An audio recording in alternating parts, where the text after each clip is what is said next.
In 480 BCE, the largest army ever assembled in the ancient world moved toward a narrow pass on the coast of Greece. Persian King Xerxes had spent 4 years preparing this invasion. He had bridged the Hellespont with boats to march his forces across the water. He had cut a canal through a peninsula to move his fleet. By the most conservative modern estimates, he commanded a force of over 100,000 men. Waiting for them at the pass of Thermopylae, a gap between the mountains and the sea, in some places no wider than a cart track, was a Greek force of approximately 7,000 men. At its core, 300 Spartans. Xerxes sent a messenger ahead of his army. He told the Greeks to lay down their weapons. Leonidas, king of Sparta, commander of the Greek force, sent back 2 words: "Molon lab," come and take them. What followed over the next 3 days was not just a battle. It was a demonstration of what a code, lived completely without reservation, looks like when it is tested to its absolute limit.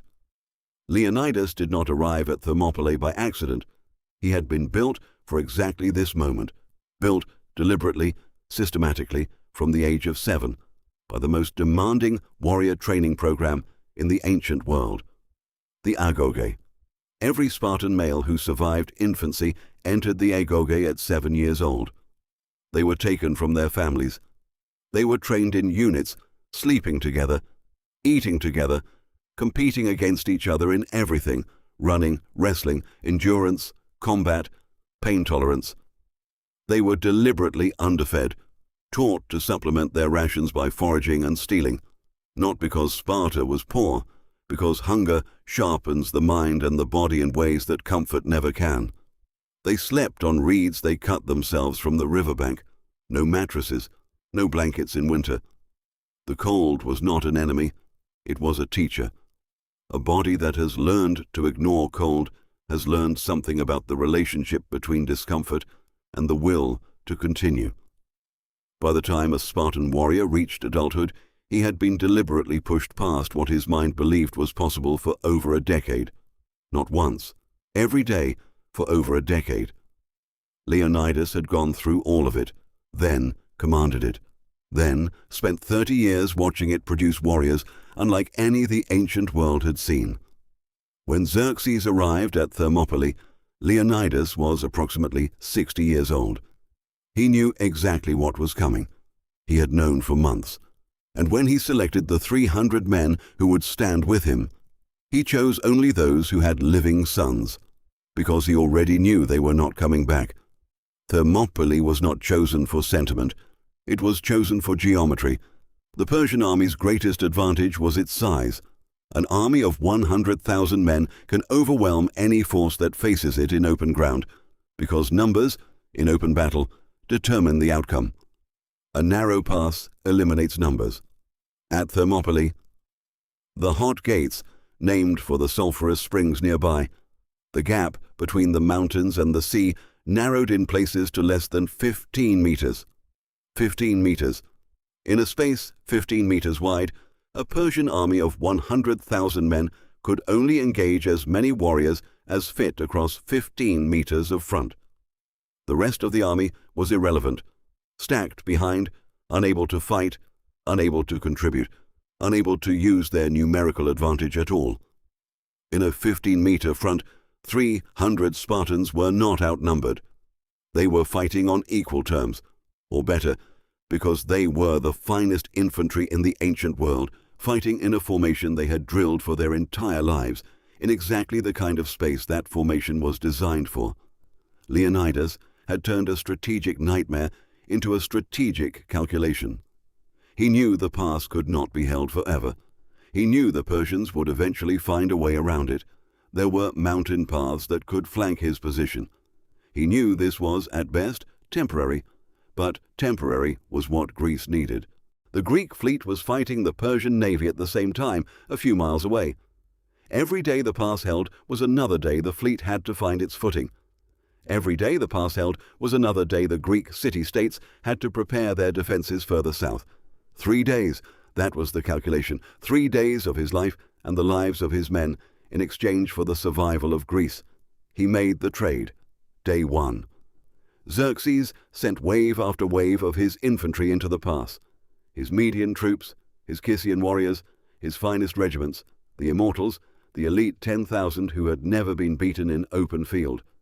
Each wave was destroyed, not because the Spartans were supernatural, because they were fighting in a formation, the phalanx that had been refined through decades of practice into something that functioned as a single organism.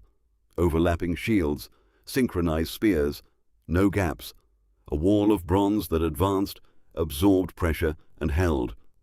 The Persian infantry, funneled into a space too narrow for their numbers to matter, ran into that wall repeatedly. By the end of day 1, Xerxes had reportedly watched from his throne on the hillside, rising from his seat 3 times in alarm as his waves broke against the Spartan line. Day 2 was the same. And then, on the night between the 2nd and 3rd days, a local man named Ephialtes came to Xerxes. He knew the mountains. He knew a path, a goat track over the ridge that flanked the pass entirely, a path the Greeks had not adequately guarded. For the promise of a reward, he showed the Persians the way around. Leonidas received word before dawn. He called a council. He dismissed the allied Greek forces, several thousand men who could still retreat, still survive, still fight another day in battles yet to come.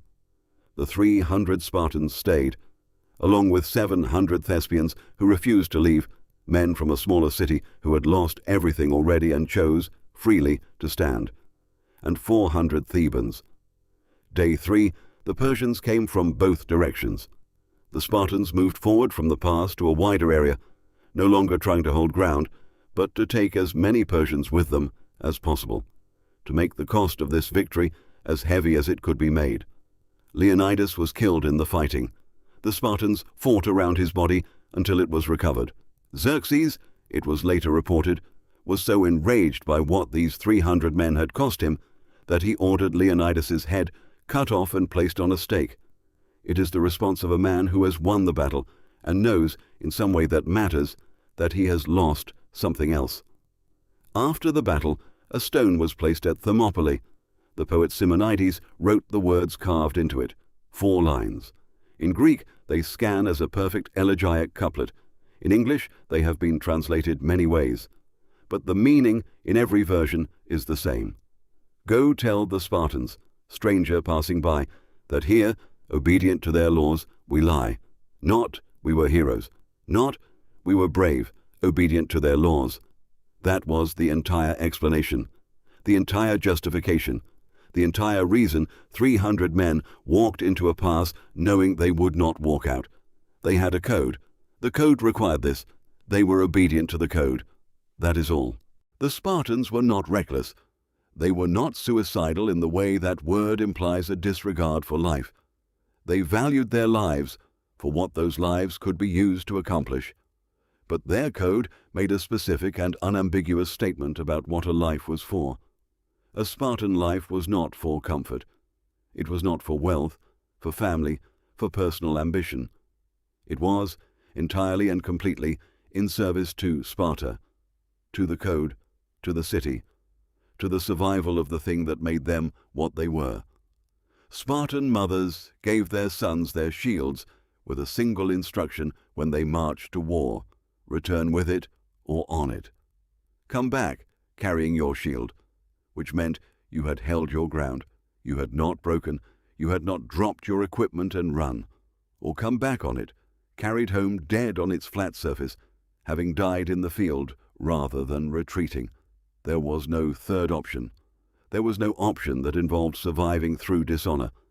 Survival that required abandoning the code was not, in Spartan understanding, survival at all.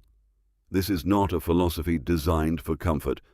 It is not a philosophy most modern people would choose. But it produced something.